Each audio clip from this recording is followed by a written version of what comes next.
सभी दोस्तों को मेरा पुनः नमस्कार। आज मित्रों मैं आपके सामने एक नए चैप्टर के साथ उपस्थित हुआ हूँ। आप लोग सभी जो कि अर्थशास्त्र से संबंधित हैं, अर्थशास्त्र का अध्ययन करते हैं, आप लोगों ने ये देखा होगा, सुना होगा कि हम मुद्रा बाजार और वस्तु बाजार, इन दो बाज़ारों का अलग अलग अध्ययन करते हैं और हमारा उद्देश्य पूरे अर्थव्यवस्था के संतुलन की स्थिति को जानने और समझने में रहता है कि एक अर्थव्यवस्था का पूरा संतुलन कहाँ होगा, किस स्थिति में होगा, और उसी के लिए समझने के लिए, उस तथ्य को समझने के लिए ही एक मॉडल के ऊपर आज हम चर्चा करने जा रहे हैं, जो कि अर्थशास्त्र का बहुत ही प्रतिष्ठित मॉडल रहा है। और ये कॉम्पिटिटिव एग्ज़ाम्स कह दें या फिर पोस्ट ग्रेजुएशन, ग्रेजुएशन या अंडर ग्रेजुएट स्टूडेंट्स की कोर्स वर्क से संबंधित एक टॉपिक है जिसका नाम है ISLM कर्व। तो आज हम ISLM कर्व के बारे में अध्ययन करेंगे। यहाँ हम ये देखेंगे कि IS कर्व वस्तु और सर्विस मार्केट, गुड्स और सर्विस मार्केट में इक्विलिब्रियम को बताता है। ऐसे ही LM कर्व भी एक मुद्रा बाजार में इक्विलिब्रियम को डिस्क्राइब करता है, और ये दोनों ही रेट ऑफ इंटरेस्ट के माध्यम से आपस में एक दूसरे से जुड़े हुए हैं, और रेट ऑफ इंटरेस्ट और इनकम लेवल के संबंध को ही आप दर्शाते हैं, डिस्क्राइब करते हैं।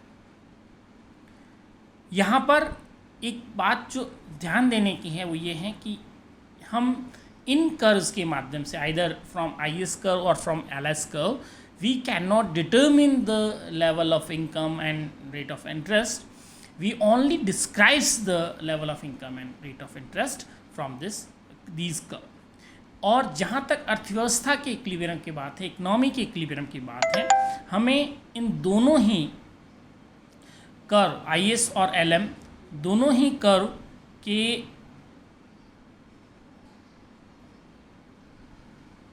संतुलन की स्थिति को हम अर्थशास्त्र का संतुलन कहते हैं, जहां पर रेट ऑफ इंटरेस्ट और इनकम लेवल डिसाइड होता है।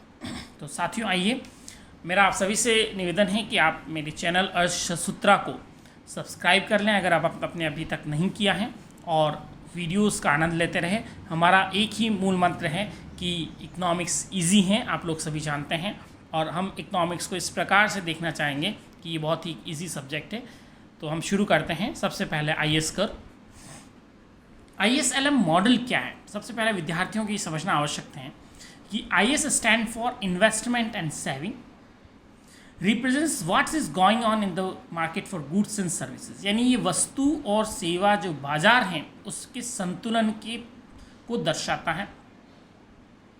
और जो LM कर्व है वो stands for liquidity and money, L for liquidity and M for money, and I for investment and S for saving, और L for liquidity and M for money, in ये it represents what is going on in the money market। यानी IS curve वस्तु बाजार से संबंधित है और LM curve मुद्रा बाजार से संबंधित है, और इनकी जो संतुलन की स्थितियां हैं उन्हें वो दर्शाता है। As interest rate influences both goods and service market as well as money market, so interest rate is links the two halves of the IS and LM model. ये बात विशेषकर ध्यान में रखने की है कि इंटरेस्ट रेट ही इसको एक मॉडल बनाती है, ISLM मॉडल, और यही ISLM मॉडल है जिसका बारे में हम अध्ययन करेंगे। हम शुरुआत अपनी IS कर्व से करेंगे, फिर हम ये देखेंगे कि IS कर्व के डिटर्मिनेंट्स क्या हैं, और उसके बाद में हम LM कर्व के बारे में अध्ययन करेंगे। IS curve describes relationship between income and rate of interest. यहाँ सबसे इंपॉर्टेंट जो बात आप लोगों को ध्यान रखनी है वो है ये word describe. It never determines either income or interest rate, it only describes relationship between income and interest rate. इसी प्रकार से LM कर्व भी केवल डिस्क्राइब करता है। ये तो दोनों ही कर्व कभी भी किसी भी चीज़ को डिटरमिन नहीं करते हैं, ना तो ये इंटरेस्ट रेट को डिटरमिन करने का का कर्व है, न ही ये इनकम लेवल को डिटरमिन करने का है। ये ओनली और ओनली डिस्क्राइब करता है इन्हें। इस बात को विद्यार्थी या आप लोग जो भी इस वीडियो को देख रहे हैं इसको गांठ बांध लें।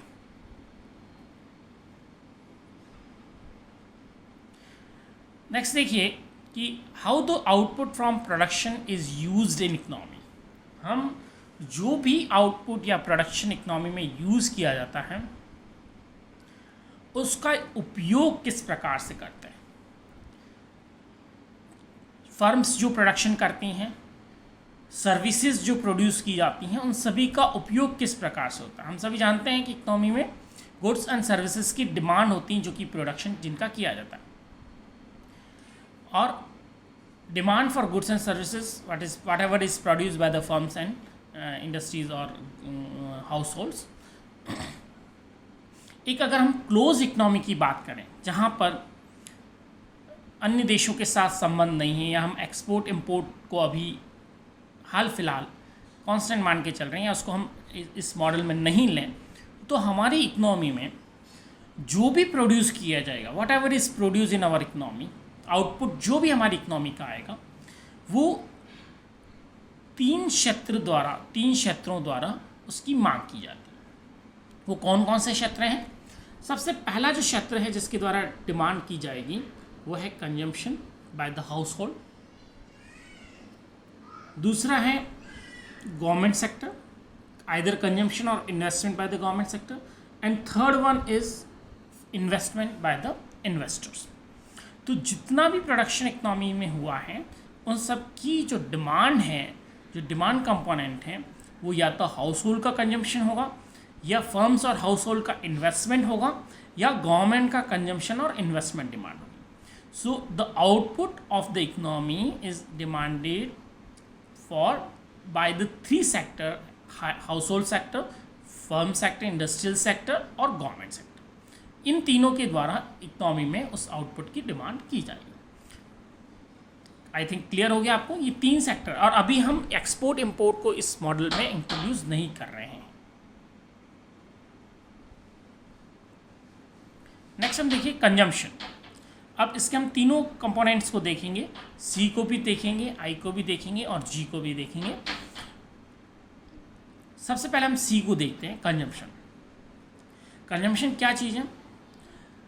हाउस होल्ड को हम जानते हैं कि हाउस होल्ड अपने फैक्टर्स ऑफ प्रोडक्शन को सप्लाई करता है इंडस्ट्री में, जो हमने सर्कुलर फ्लो ऑफ इकोनॉमी देखा है उसके अंदर, और उन फैक्टर्स को लेबर को वेजेस मिलती हैं, सैलरीज मिलती हैं और रेंट भी उन्हें मिलता है।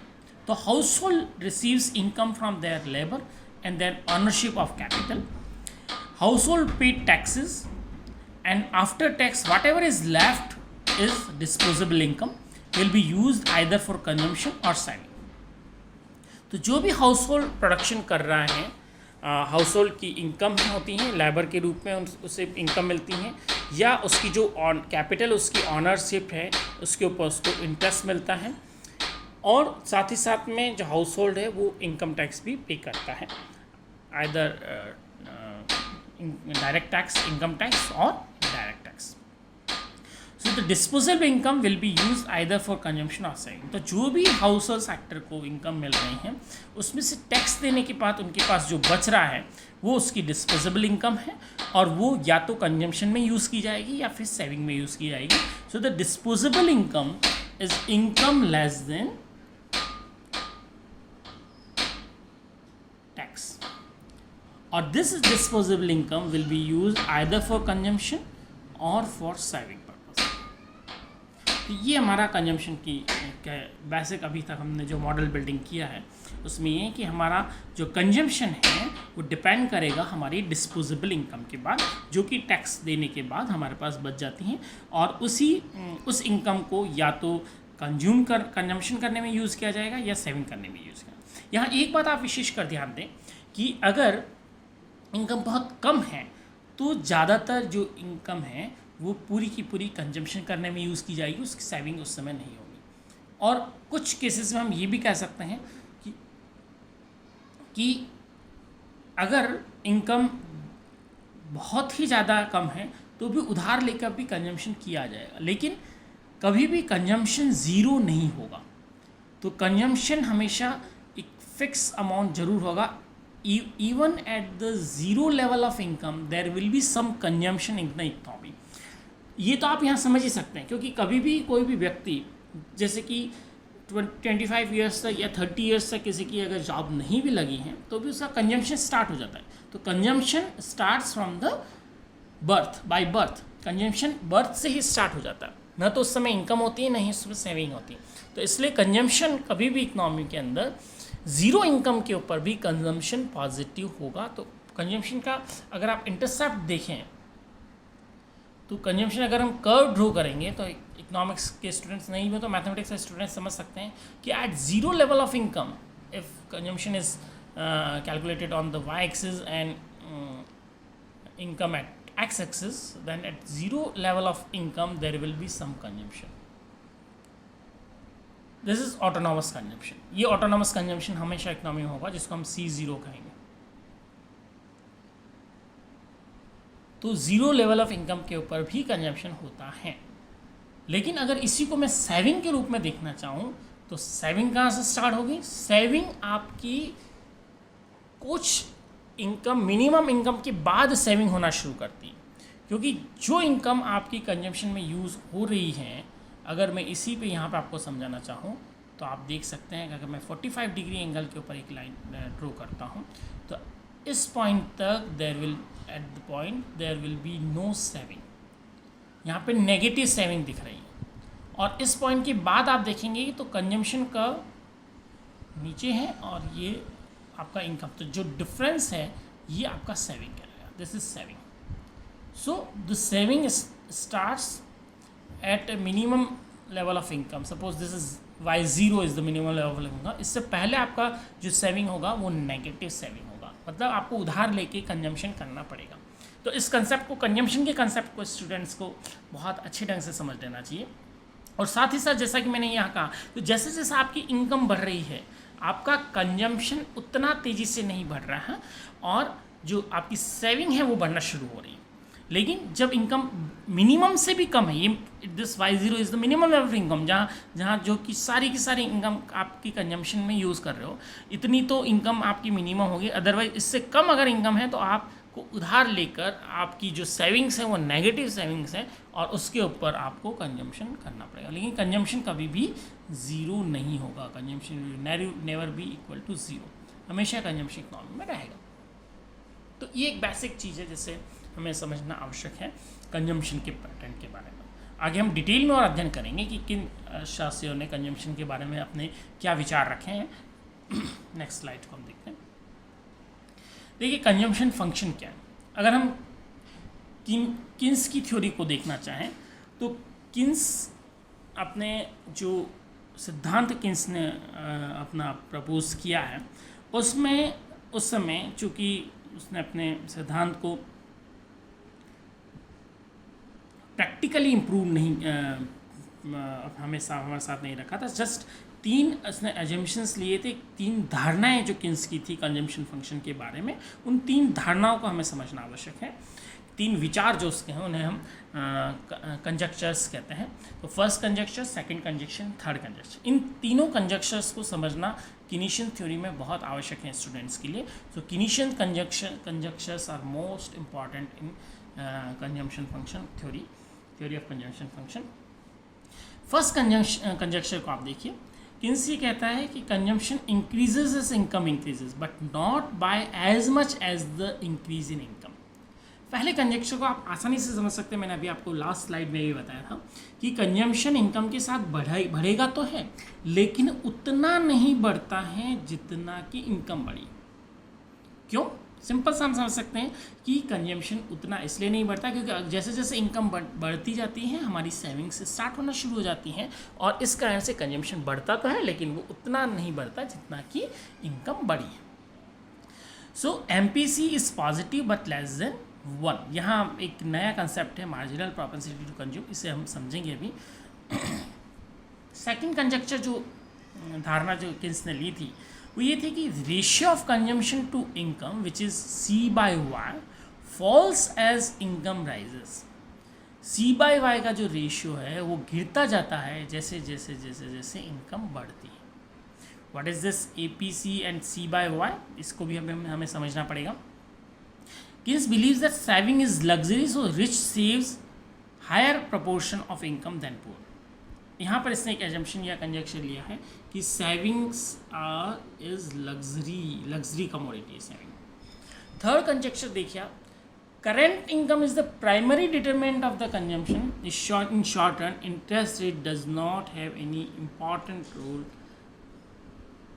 Interest rate never decides the consumption level. So current income is primary determinant of consumption.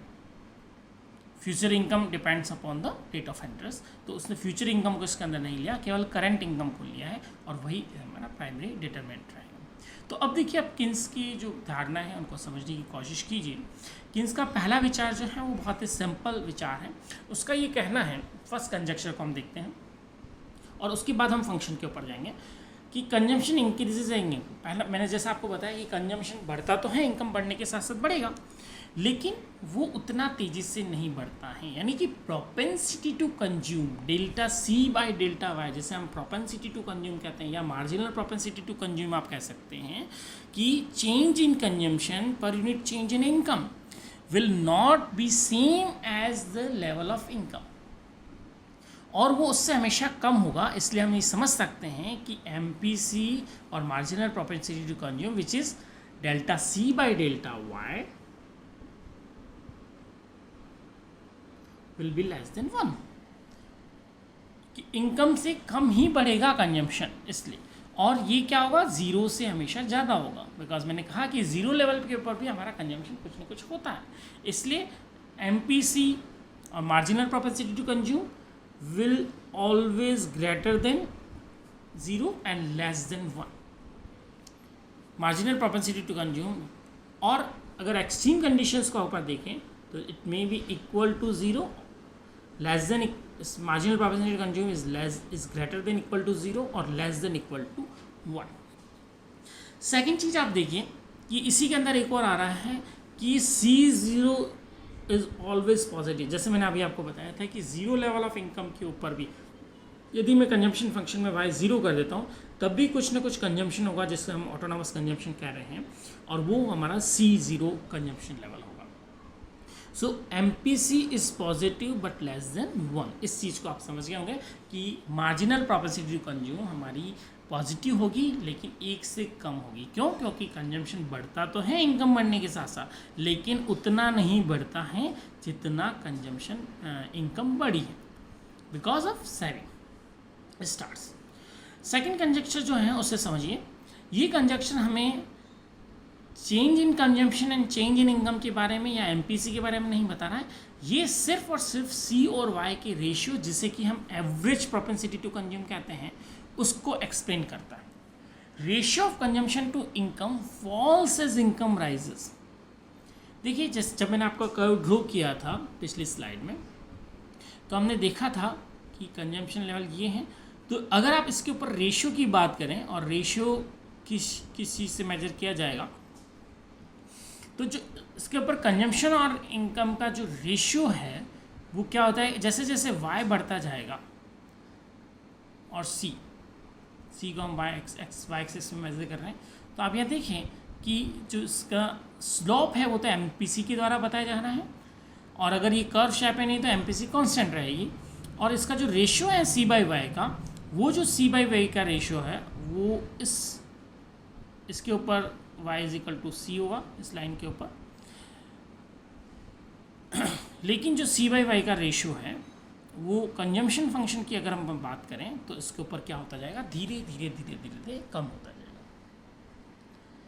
Saving is luxury, क्योंकि सेविंग क्या होती है, luxury. So rich saves higher proportion of income than poor, और पुअर लोगों की तुलना में रिच लोग ज़्यादा अपने इनकम का प्रोपोर्शन को सेव करेंगे। So average propensity to consume आपकी क्या होगी, गिरती रहेगी।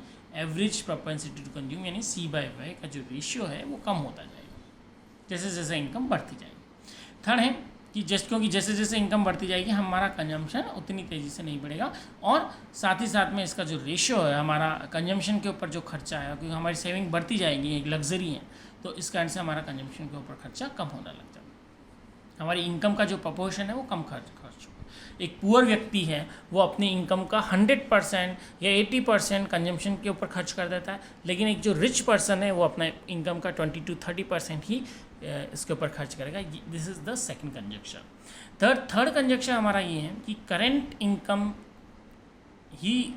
ही इसको डिसाइड करती है। देखिए कंजम्पशन फंक्शन को देखिए आप, initial consumption function is the function of only the level of income, current income. यहाँ पे कहीं भी इंटरेस्ट रेट का कोई जिक्र किन्स ने नहीं किया है। हालांकि कंजम्पशन लेवल हमारे इंटरेस्ट रेट के ऊपर भी निर्भर करता है कि आप फॉर एग्जांपल यहाँ मैं आपको समझाने के लिए बताऊँ कि अगर इंटरेस्ट रेट बढ़ती है तो हमारा कंजम्पशन का क्या होगा, अगर इंटरेस्ट रेट कम होती है तो कंजम्पशन का क्या होगा। इस चीज़ को भी समझने का कि स्टूडेंट्स के लिए आवश्यक है। यहाँ पर उन्हें ये पता है कि कंजम्पशन यहाँ पर केनीशियन मॉडल के अंदर इंटरेस्ट रेट के ऊपर डिपेंड नहीं करता है, जैसा कि क्लासिकल मॉडल के अंदर करता है। लेकिन क्लासिकल मॉडल के अंदर इंटरेस्ट रेट के ऊपर किस प्रकार निर्भर करता है उसे भी यहाँ समझ लें आप। देखिए अगर इंटरेस्ट रेट ज़्यादा होगी तो आप अपने पास जो मनी है, जो लिक्विडिटी है, क्या उसको अपने पास रखेंगे या क्या उसको कंजम्पशन के ऊपर खर्च करेंगे या फिर उसे बैंक में रखेंगे। सिंपल सी बात है। तो अगर मुझे ज़्यादा रेट ऑफ इंटरेस्ट मिल रही है तो मैं अपनी लिक्विडिटी को कंजम्पशन पे खर्च करने की तुलना में सेव बैंक के अंदर करूँगा, जिससे मुझे को फ्यूचर इनकम्स मेरी बढ़ेगी। और अगर रेट ऑफ इंटरेस्ट कम मिल रही है तो मैं मेरा पैसा बैंक में नहीं रखूँगा और उसे बाहर निकालूंगा और उसे कंज्यूम करूँगा। तो रेट ऑफ इंटरेस्ट के ऊपर भी कंजम्पशन डिपेंड करता है। लेकिन यहाँ इस केनीशियन मॉडल में चूँकि हम शॉर्ट रन की बात कर रहे हैं, इसलिए हम केवल और केवल करंट इनकम को ही इसका प्राइमरी डिटरमिनेंट मानते हैं, फ्यूचर इनकम को नहीं मानते हैं। और इसीलिए यहाँ पर इंटरेस्ट रेट को इम्पोर्टेंस नहीं दी जाती है, जैसा कि क्लासिकल मॉडल, क्योंकि क्लासिकल मॉडल लॉन्ग रन की बात कर रहा है इसलिए वो इंटरेस्ट रेट को इम्पोर्टेंस देता है कंजम्पशन में। लेकिन केनीशियन मॉडल चूँकि शॉर्ट रन की बात कर रहा है इसलिए वो फ्यूचर इनकम को या फिर इंटरेस्ट रेट को तवज्जो नहीं दे रहा है। इस बात को आप नोट करें। नेक्स्ट स्लाइड में आप देख सकते हैं, देखिए जो मैंने आपको एक्सप्लेन किया था सभी चीज़ें हमारी। सबसे पहली चीज़ की भी स्टूडेंट्स अभी भी सोच रहे हैं कि सर ये एमपीसी क्या है, एपीसी क्या है, इन दोनों में क्या रिलेशन है, उससे आप क्या समझिए। देखिए marginal propensity to consume function is DC by D Y, और डिफ्रेंशिएशन कह सकते हैं आप हमारा कंजम्पशन फंक्शन जो C0 प्लस बी वाई जो हमारा कंजम्पशन फंक्शन था C इज इक्वल टू, उसको अगर मैं डिफ्रेंशिएट करूँगा तो D C by D Y is equal to मेरा बी आता है। सो बी और M P C is equal to D C by D Y. So this is the differentiation marginal.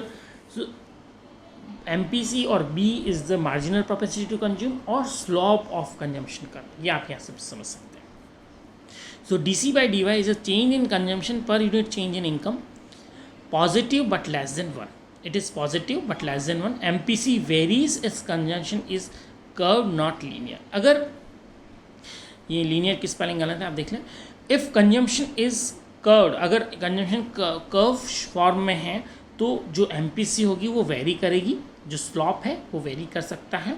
और अगर जैसा कि मैं यहाँ पे दिखा रहा हूँ कि अगर स्ट्रेट लाइन है तो कंजम्पशन फंक्शन अगर स्ट्रेट लाइन है तो MPC या जो स्लॉप ऑफ कंजम्पशन कर्व है विल बी कांस्टेंट। बट अगर ये स्ट्रेट लाइन नहीं होगी, इस प्रकार से हैं, कर्व फॉर्म में है, तो यहाँ पे आप देख रहे होंगे ये स्लॉप धीरे धीरे कम हो रहा है। तो ये उसके ऊपर डिपेंड करेगा। अब हम दूसरे कंसेप्ट को यहाँ समझ लें।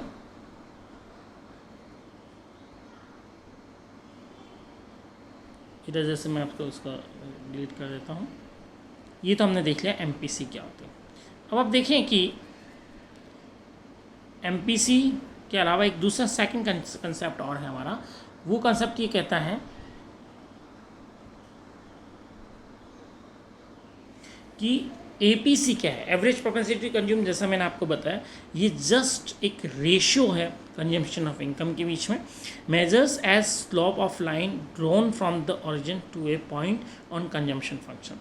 तो जैसा MPC मैंने बताया आपको, मार्जिनल प्रोपेंसिटी टू कंज्यूम क्या है आपका,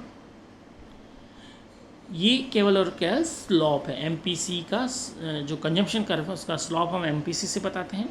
और APC हमारा किस प्रकार से मेजर किया जाता है, आप ओरिजिन से एक लाइन अगर जो कंजम्पशन कर्व के ऊपर ड्रॉप करते हैं उससे इस APC को हम कैलकुलेट करते हैं। Measured at slope of line drawn from the origin to a point on the consumption function, APC decreases on the linear consumption function. इस कर्व में आप देख रहे होंगे कि आपके लिए मैं ये हमारा कंजम्पशन फंक्शन है। यहाँ पे आप देखें कि जो पॉइंट है इस पॉइंट के ऊपर C और Y दोनों बराबर हैं, इसलिए यहाँ पर APC 1 है, लेकिन इस पॉइंट से पहले APC ग्रेटर देन 1 बताई गई, और इस पॉइंट के बाद में अगर आप देखें तो यहाँ पे APC क्या हो रही है, लेस देन 1। तो APC हम कह सकते हैं it is decreasing as the income level increases, और स्लोप इसका क्या है, कांस्टेंट है। MPC जो कि स्लोप से बताई जाती है वो इसका कांस्टेंट। अगर इसी को मैं कर्व शेप में ले लेता हूँ तो इसके ऊपर स्लोप मेरा क्या हो रहा है, डिक्रीज होता जाएगा।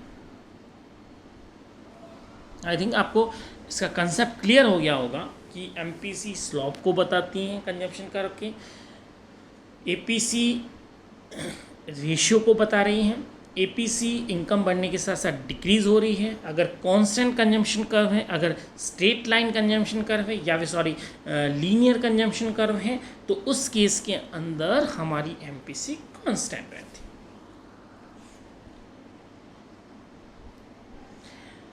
अगर इनकम कम है तो APC हमारी ज़्यादा होगी 1 से, इनकम बढ़ने पर धीरे धीरे APC हमारी 1 से कम हो जाएगी। MPC हमेशा 0 और 1 के बीच में रहेगी।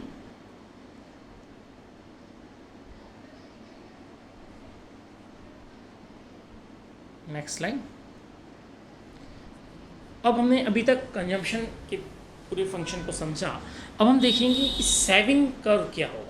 सेविंग कर्व भी आप समझ सकते हैं कि कंजम्पशन कर्व से ही हम डिराइव कर सकते हैं। सिंपली जो हमारी इक्वेशन थी उसमें उसको हम एडजस्ट अगर करें तो सेविंग हमारी क्या होगी, इनकम में से जो कंजम्पशन कर लिया जाएगा डेट इज सेविंग, और y अगर मैं कंजम्पशन फंक्शन को यहाँ ड्रॉ करूँ तो y minus C0 minus CY या BY जो भी आप कहते हैं वो आपका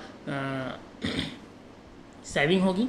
और इसको ही हम इस प्रकार से एडजस्ट करके इस फॉर्म में लिख सकते हैं कि minus C0 plus 1 plus CY is equal to saving, और इसी को कहा जा सकता है S is equal to minus S0 plus SY। अब यहाँ पे आप सेविंग को समझिए और कंजम्पशन को समझिए कि किस प्रकार से ये सेविंग और कंजम्पशन कर्व है। देखिए ये मेरा सेविंग कर्व, सेविंग अगर इनकम 0 है, देखिए 0 इनकम मैं यहाँ कर देता हूँ तो सेविंग मेरी क्या आ रही है, नेगेटिव आ रही है। हमेशा सेविंग 0 इनकम के ऊपर सेविंग क्या होगी, नेगेटिव होगी। अगर इनकम यहाँ 0 कर दी हमने तो सेविंग नेगेटिव है। दूसरा, और सेविंग हम ड्रॉ कैसे करते हैं, सेविंग कर्व कंजम्पशन कर्व से ही ड्रॉ किया जाता है, जैसा मैंने आपको फर्स्ट स्लाइड के अंदर बताया था। मार्जिनल प्रोपेंसिटी टू सेव क्या होगी, जिस प्रकार वहाँ से मैंने आपको बताया था कि delta C by delta Y is MPC होता है, इसी प्रकार से delta S by delta Y और DS by DY is equal to marginal propensity to save होगा।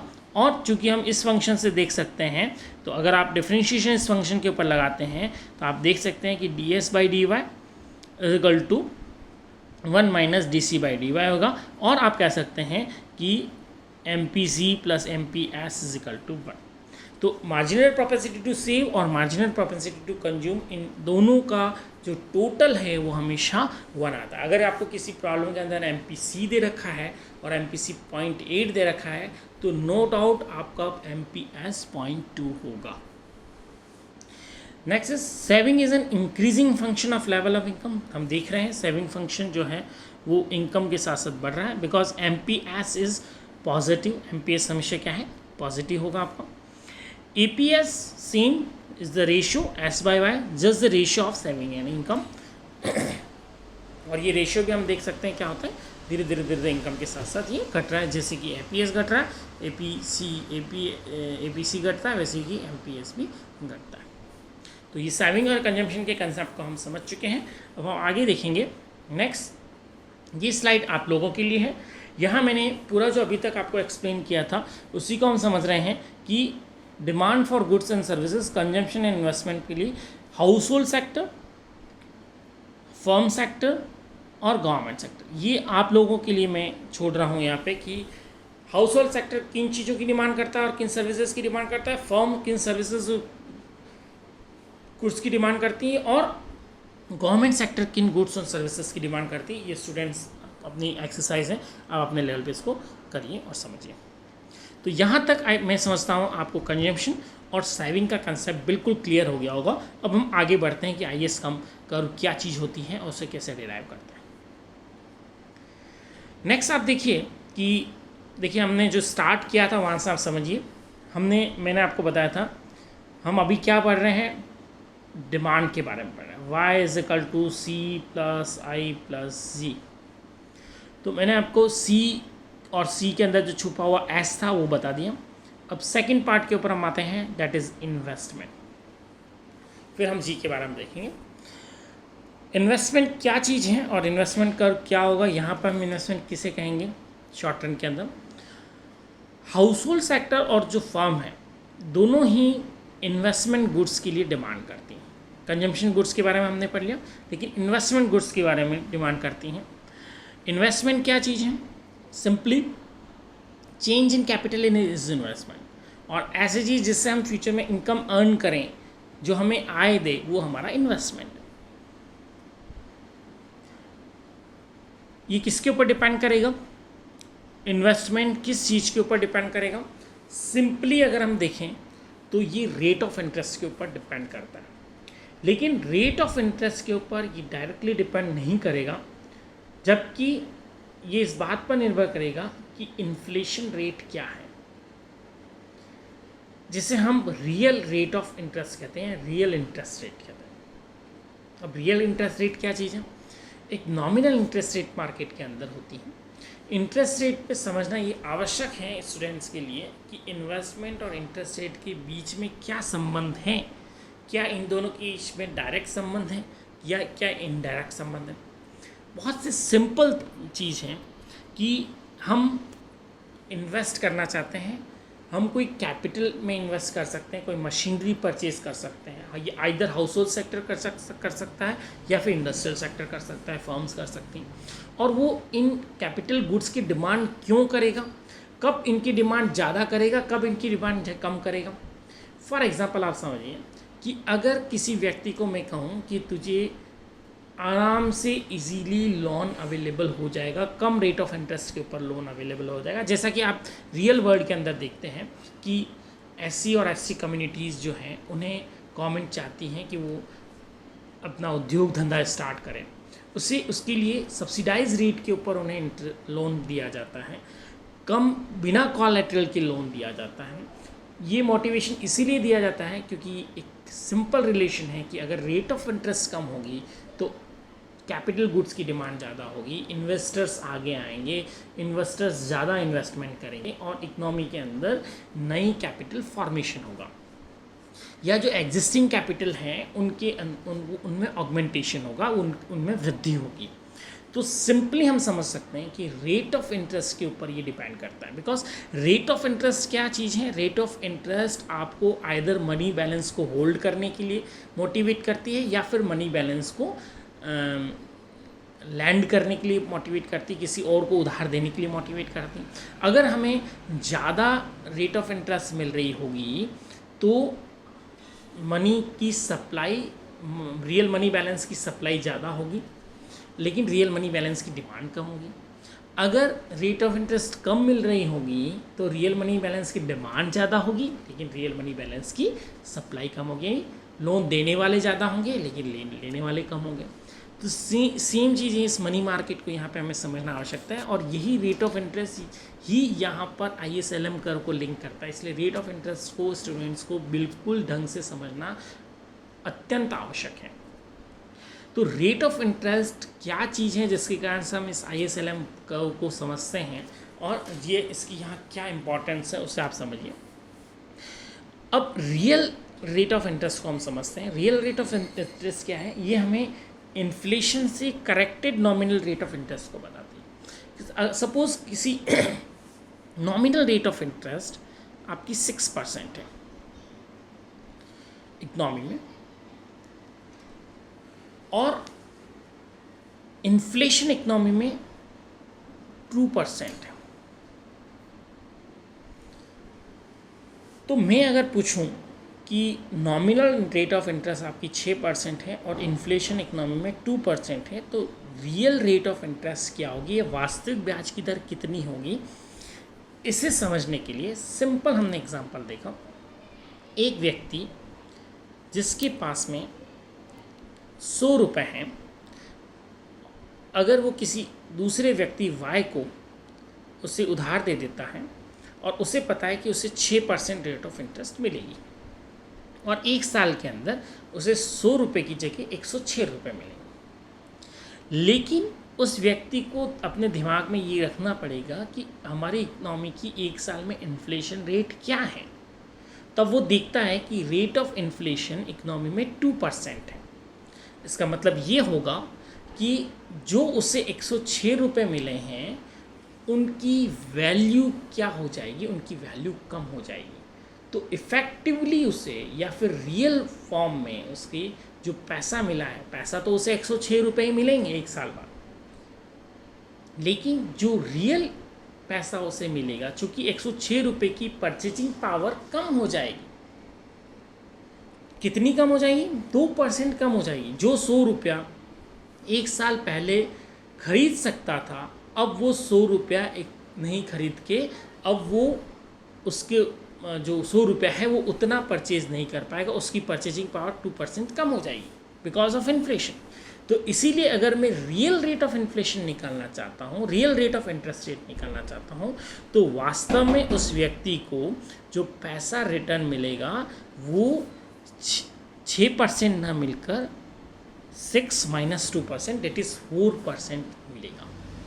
ये this is the real rate of inflation, real rate of interest rate. तो यहाँ जब हम इन्वेस्टमेंट की बात करते हैं तो हम नॉमिनल रेट की बात नहीं करेंगे, हम रियल रेट ऑफ इंटरेस्ट की बात करेंगे कि रियल इंटरेस्ट रेट क्या है और रियल इंटरेस्ट रेट यहाँ कितनी है। क्योंकि कोई भी व्यक्ति जब इन्वेस्ट करेगा तो वो इन्वेस्ट करते समय केवल और केवल नॉमिनल रेट ऑफ इंटरेस्ट को नहीं देखेगा, वो इकोनॉमी की इन्फ्लेशन रेट को भी देखेगा और उसके बाद उससे एडजस्ट करेगा कि इन्वेस्टमेंट प्लान को कि मैं जो पैसा इन्वेस्ट कर रहा हूँ उसका रिटर्न अगर 6% है और इन्फ्लेशन इकोनॉमी में 2% है तो मेरी इफ़ेक्टिव या रियल इंटरेस्ट रेट जो मुझे मिल रही है वो ओनली 4% होगी। तो इन्वेस्टमेंट किसके ऊपर डिपेंड करता है? Investment depends upon real rate of interest. अब सेकंड पॉइंट को हम समझते हैं कि इन्वेस्टमेंट डिमांड और इंटरेस्ट रेट या रियल इंटरेस्ट रेट में रिलेशन पॉजिटिव होगा या नेगेटिव होगा, या इन्वर्स होगा या डायरेक्ट होगा। अगर आप देखिए कि रियल रेट ऑफ इंटरेस्ट जो कि मैंने यहाँ पर 4% आई थी,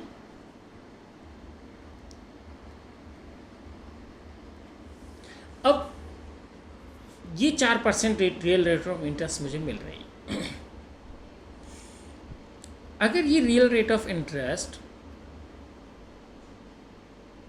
बढ़ जाती है, रियल रेट ऑफ इंटरेस्ट बढ़ जाती हैं, तो क्या मेरे पास दो ऑप्शन है, या तो मैं अपना पैसा बैंक में रखूं या फिर मैं उसको इन्वेस्ट करूं, या तो मैं सेव करूं या कंज्यूम करूं, या फिर मैं इन्वेस्ट करूं, सेव करूं और इन्वेस्ट करूं, और या फिर कंज्यूम करूं।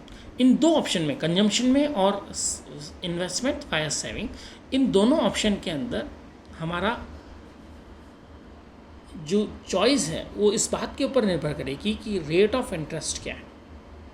अगर रेट ऑफ इंटरेस्ट मुझे कम मिल रही हैं, रेट ऑफ इंटरेस्ट कम है, तो जो इन्वेस्टर्स होंगे वो किस प्रकार से डिसीजन लेंगे? तो अगर रेट ऑफ इंटरेस्ट कम होगी तो जैसा मैंने अभी आपको बताया कि कम रेट ऑफ इंटरेस्ट के ऊपर हर इन्वेस्टर्स चाहेगा कि वो कहीं से भी बोरो करके इन्वेस्ट कर दे जो कि उसकी रेट ऑफ रिटर्न ज़्यादा है। अगर उसको अपने इन्वेस्टमेंट करने पर रेट ऑफ रिटर्न सपोज 5-10% मिलती हैं और उसको मार्केट से जो पैसा मिल रहा है वो 6% के ऊपर मिल रहा है इंटरेस्ट रेट के ऊपर, तो उसे पता है कि रियल रेट ऑफ रिटर्न उसकी 4% है, तो वो ज़्यादा इन्वेस्टमेंट की डिमांड करेगा, उसकी इन्वेस्टमेंट डिमांड बढ़ जाएगी। और यही उसकी रेट ऑफ इंटरेस्ट रेट अगर मैं बढ़ा देता हूँ 6% पे नहीं मिल के उसको सपोज 10% के ऊपर पैसा मार्केट से मिल रहा है, उसे पता है कि रेट ऑफ रिटर्न कैपिटल में इन्वेस्टमेंट करने के बाद उसकी 10% है, तो उसके पास रियल रिटर्न कुछ नहीं आएगा, तो उसकी इन्वेस्टमेंट की डिमांड कम हो जाएगी। तो इन्वेस्टमेंट की डिमांड हम कह सकते हैं कि depends upon rate of interest. अगर रेट ऑफ इंटरेस्ट कम है तो इन्वेस्टमेंट की डिमांड बढ़ेगी, और अगर रेट ऑफ इंटरेस्ट ज़्यादा है तो इन्वेस्टमेंट की डिमांड कम होगी। So investment function is inversely proportional to rate of interest, real interest rate. I think आपको क्लियर हो गया।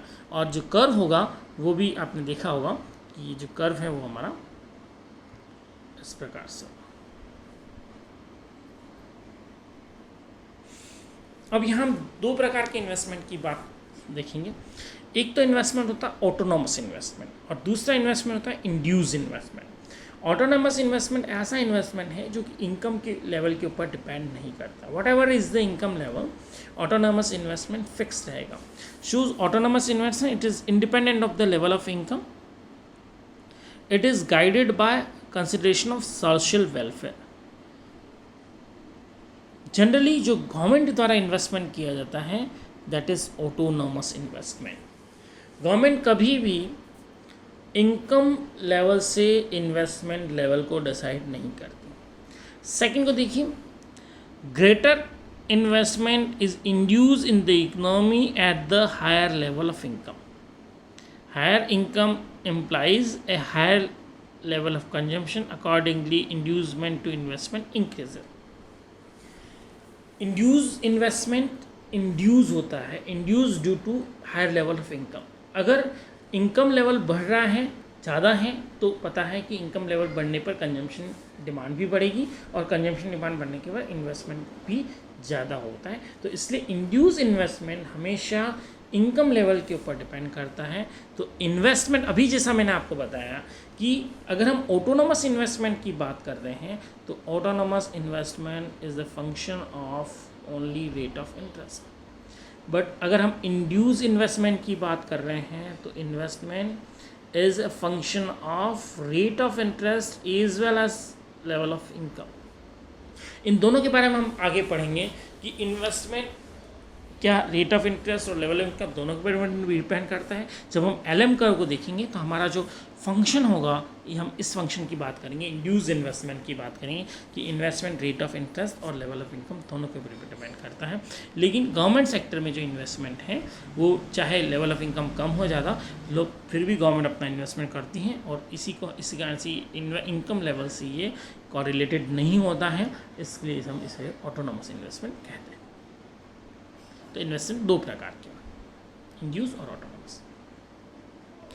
अब तीसरा मैंने जो आपको डिमांड में मैंने बताया था, हम दो डिमांड के जो कंपोनेंट्स हैं उनके बारे में अध्ययन कर चुके हैं। सी हम देख चुके हैं, आई हम देख चुके हैं, एंड लास्ट जी को अभी हम देखेंगे, रोल ऑफ गवर्नमेंट। इसको आप समझने की कोशिश कीजिए। G, purchase of goods and services by the government sector. अब प्रश्न ये आता है कि government sector goods and services को कैसे परचेज करता है? क्या गवर्नमेंट कोई सर्विस करती? क्या गवर्नमेंट कोई बिजनेस करती? नहीं। तो जो स्टूडेंट्स उनके दिमाग में आएगा कि गवर्नमेंट किस प्रकार से ये गुड्स एंड सर्विसेज की डिमांड कैसे करेगी, जिसकी कोई इनकम नहीं है वो कैसे डिमांड करेगी? तो ऐसा नहीं है। गवर्नमेंट सेक्टर की इनकम होती हैं, और गवर्नमेंट सेक्टर की इनकम वो है जो कि देश के लोग जो टैक्स पे करते हैं, आइदर डायरेक्ट टैक्सेस और indirect taxes and fares and fines जो पे करते हैं, वो सभी गवर्नमेंट सेक्टर की इनकम। तो tax that decreases disposable income. दूसरा, गवर्नमेंट क्या करती है, ट्रांसफ़र पेमेंट्स करती है। गवर्नमेंट दिव्यांगजन हो, विडो हो या ओल्ड एज हो, इनको पेंशन्स प्रोवाइड करती हैं। डीबीटी के माध्यम से उनके अकाउंट में पेंशन ट्रांसफ़र की जाती हैं। दूसरा, अनएम्प्लॉयड को अनएम्प्लॉयमेंट बेनिफिट्स दिए जाते हैं। इस प्रकार की जो ट्रांसफ़र पेमेंट्स भी गवर्नमेंट के द्वारा किए जाते हैं और वेलफेयर वर्क इसको कहा जा सकता है। तो ये ट्रांसफ़र पेमेंट्स है जिसके लिए किसी प्रकार की कोई गुड सर्विसेज प्रोवाइड नहीं की जाती हैं, उस बिना किसी सर्विस के दिए जाते हैं, इसलिए इन्हें ट्रांसफ़र पेमेंट्स कहा जाता है।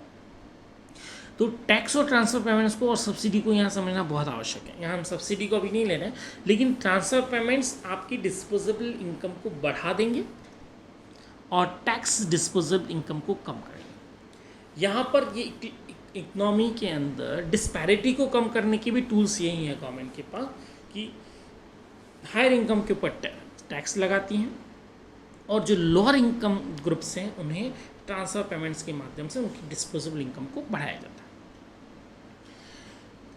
So the net tax is equal to tax minus transfer payment, T minus T P. अब हम देखेंगे कि गवर्नमेंट में किस प्रकार से इसका इक्विलिब्रियम होता है गवर्नमेंट सेक्टर। ये 3 कंडीशंस यहाँ पे समझना आवश्यक है। पहला है बैलेंस बजट कंडीशन, दूसरा डेफिसिट एंड तीसरा सरप्लस।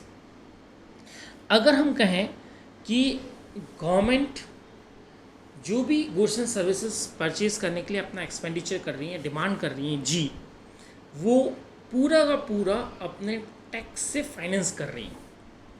यानी कि अगर सपोज गवर्नमेंट अभी कोविड के केस में 20 लाख करोड़ रुपए का गवर्नमेंट ने पैकेज दिया है और यही 20 लाख करोड़ रुपए गवर्नमेंट अपने टैक्स सिस्टम से कलेक्ट कर दे, आइदर फ्रॉम डायरेक्ट टैक्स और इनडायरेक्ट टैक्स, तो हम कहेंगे कि ये बैलेंस बजट है। मतलब government purchase is finance by net tax, उसके ट्रांसफर्स को निकालने के बाद जो नेट टैक्स है उसी से पूरा फाइनेंस हो रहा है, तो this is balance budget, means G is equal to T N. अगर ये डेफिसिट बजट है तो government purchase is greater than net tax and government borrows from financial market. और अगर ये सरप्लस बजट है तो government purchase is less than tax, यानी टैक्स ज़्यादा होगा, गवर्नमेंट परचेज कम होगी, and government repays the outstanding debt. ये 3 कंडीशन यहाँ पे हो सकती हैं। ये गवर्नमेंट का रोल है और गवर्नमेंट के पास जो टूल्स हैं वो यही हैं, गवर्नमेंट परचेज और टैक्स। तो ये फिस्कल पॉलिसी के बहुत इंपॉर्टेंट टूल्स हैं जिनके माध्यम से गवर्नमेंट इस पूरे जो हम मार्केट हमने देखा गुड्स एंड सर्विसेज मार्केट, इसके अंदर से मोस्ट इम्पॉर्टेंट जो टूल है वो फिस्कल पॉलिसी का, और वो है this is G and T और ट्रांसफर पेमेंट्स। इनके माध्यम से गवर्नमेंट इस गुड्स एंड सर्विसेज मार्केट पर अपना कंट्रोल रखती है।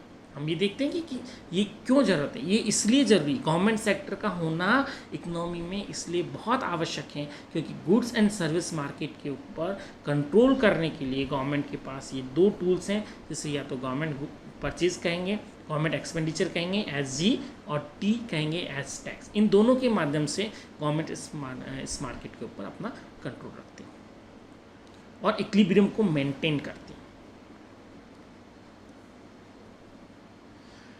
Next is model building. Government purchases and taxes are exogenous variables. So these variables are fixed outside of our model of national income. हमारे model से बाहर हैं, ये हमने मॉडल के अंदर नहीं लिया। जी और टी को दोनों को हमने मॉडल से बाहर रखा है और ये दोनों जी0 और टी0 होंगे जो कि फिक्स रहेंगे। The endogenous variable in this model are consumption, investment and interest rate. इसलिए मैंने कहा था कि ये फिस्कल टूल्स हैं, G and T are fiscal tools जो कि एक्सोजीनस वेरिएबल्स हैं। ये गवर्नमेंट डिसाइड करेगी। हर बजट पे आप देखते होंगे गवर्नमेंट एक्सपेंडिचर इतना बढ़ जाएगा, गवर्नमेंट टैक्सेस इतने बढ़ जाएंगे, गवर्नमेंट टैक्सेस कम हो जाएंगे, सब्सिडीज़ बढ़ जाएगी, ट्रांसफर पेमेंट्स ये होंगे। तो ये एक्सोजीनस वेरिएबल्स हैं। तो हमारे एंडोजीनस वेरिएबल इस मॉडल के होंगे, वो कंजम्पशन होंगे, इन्वेस्टमेंट होगा और इंटरेस्ट रेट होगा। तो ये हमारा मॉडल बिल्डिंग हुआ। अब हम इस मॉडल को आगे देखते हैं। अब इस मॉडल के अंदर इक्विलिब्रियम कैसे होगा। इक्विलिब्रियम में सबसे इंपॉर्टेंट रोल मैंने आपको पहले भी कहा था, यहाँ पर अगर हम आईएस की बात करें तो इंटरेस्ट रेट, एलएम की बात करें तो भी इंटरेस्ट रेट, और दोनों को लिंक भी की बात करेंगे तो भी इंटरेस्ट रेट इंपॉर्टेंट है। तो इक्विलिब्रियम इंटरेस्ट रेट के माध्यम से आता है। देखिए, गुड्स और सर्विस मार्केट में सप्लाई और demand for economies output, demand for goods and services, हमने इक्विलिब्रियम देखा कहाँ पर होगा, y = C + I + G, supply of goods and services. दूसरा आप देखें कि supply of goods and services किसके ऊपर डिपेंड करेगा, it will be constant. Supply depend करेगी कैपिटल, हमारे कैपिटल के ऊपर और लेबर के ऊपर। तो supply of output = demand for output.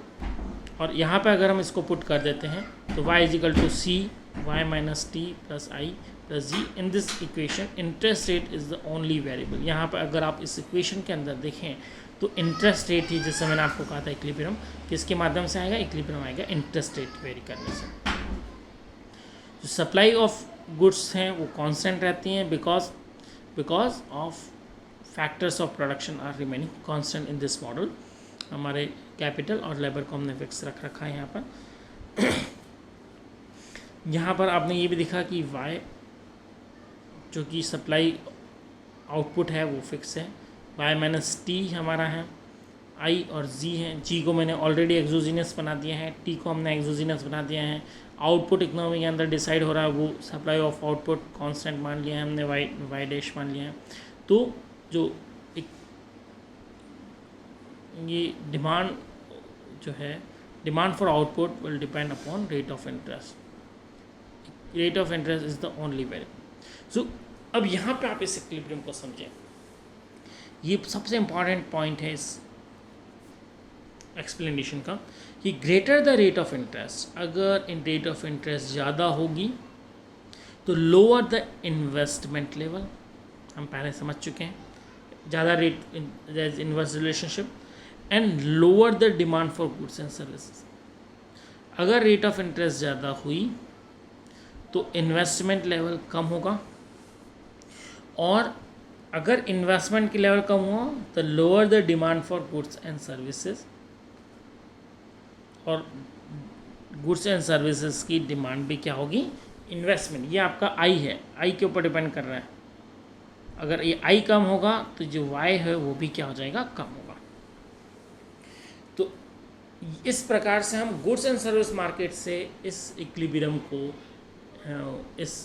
को समझ सकते हैं। और ये इक्विलिब्रियम किसके ऊपर निर्भर कर रहा है, ये इक्विलिब्रियम निर्भर करता है रेट ऑफ इंटरेस्ट के द्वारा डिसाइड हो रहा है कि रेट ऑफ इंटरेस्ट अगर कम है, इन्वेस्टमेंट की डिमांड कम होगी, लोअर द डिमांड फॉर, और अगर इन्वेस्टमेंट की डिमांड कम है तो lower the demand for the goods and services, और वाइस वर्सा। अब इसी को हम फाइनेंशियल मार्केट से भी समझ सकते हैं। यहाँ पे हम सेविंग फंक्शन को लेते हैं। So national saving = investment. Saving क्या होगी, y - C - G = I। National income accounts की हमारी जो आइडेंटिटी है वो ये है। तो सेविंग = इन्वेस्टमेंट, S = I कह सकते हैं हम। तो national saving S = private plus public saving. दो प्रकार की सेविंग में आप इस नेशनल सेविंग को बांट सकते हैं। इसके अंदर प्राइवेट पार्ट कौन सा और पब्लिक पार्ट कौन सा, वो इस इक्वेशन से आप समझिए। तो national saving =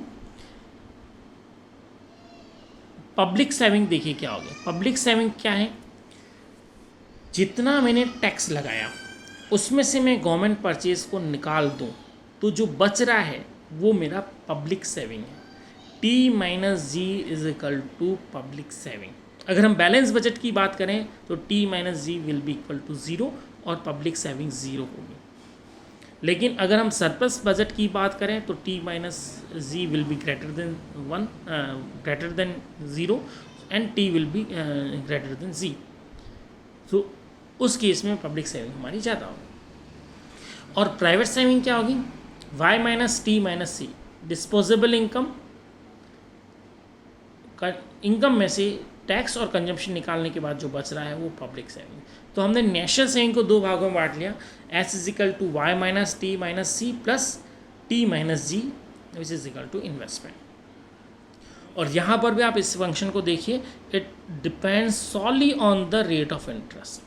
so saving is a function of rate of interest and Y and T and G are fix, और ये कांस्टेंट है, सेविंग इज फिक्स। अगर वाई टी और जी फिक्स हैं तो हमारी जो सेविंग होगी वो भी क्या हो जाएगी, फिक्स होगी। तो saving is independent of interest rate but investment do. तो यहाँ हमने ये देखा कि सेविंग क्या है, सेविंग इंटरेस्ट रेट के ऊपर डिपेंड नहीं कर रही हैं। इस मॉडल के अंदर जो हम कीनेशियन मॉडल की बात कर रहे हैं, इसके अंदर सेविंग इंटरेस्ट रेट के ऊपर निर्भर नहीं करती हैं, because Y T and G are fix, so saving is fix. लेकिन इन्वेस्टमेंट हमारा किसके ऊपर डिपेंड करेगा, investment depends upon rate of interest. और यहाँ पर भी जो इक्विलिब्रियम आएगा मार्केट के अंदर, फाइनेंशियल मार्केट में, वो भी इस इन्वेस्टमेंट के रेट ऑफ इंटरेस्ट के माध्यम से आएगा। अब यहाँ जो हमने अभी समझा उसको हम लोनेबल फंड्स थ्योरी से समझेंगे। देखिए, saving is the supply of loanable funds by the house hold directly और इनडायरेक्टली वाया बैंक। सेविंग क्या चीज़ है, जो भी हाउस होल्ड सेक्टर है वो लोनेबल फंड्स की सप्लाई कर रहा है, वो सेविंग है। जो वो उधार देता है वो सेविंग है। या तो वो डायरेक्ट दे सकता है फर्म्स को उधार, या इनडायरेक्ट दे सकता है फर्म्स को उधार उनके बॉन्ड्स वगैरह परचेज करके। इन्वेस्टमेंट क्या है, is the demand for loanable funds. जो भी इन्वेस्टर्स हैं वो लोनेबल फंड्स की डिमांड कर रहे हैं, वो हमारा इन्वेस्टमेंट है। ये पब्लिक से डायरेक्ट भी ले सकते हैं और वाया बैंक्स भी ले सकते हैं।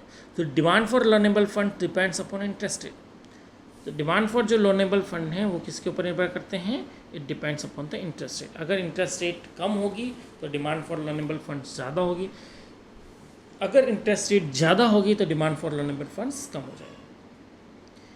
Eight equilibrium level of interest rate, household desires to save equals firms desires to investment. Equilibrium level of interest rate के ऊपर क्या होगा कि हाउस होल्ड की जो डिज़ायर है, या हाउस होल्ड के हम कह सकते हैं कि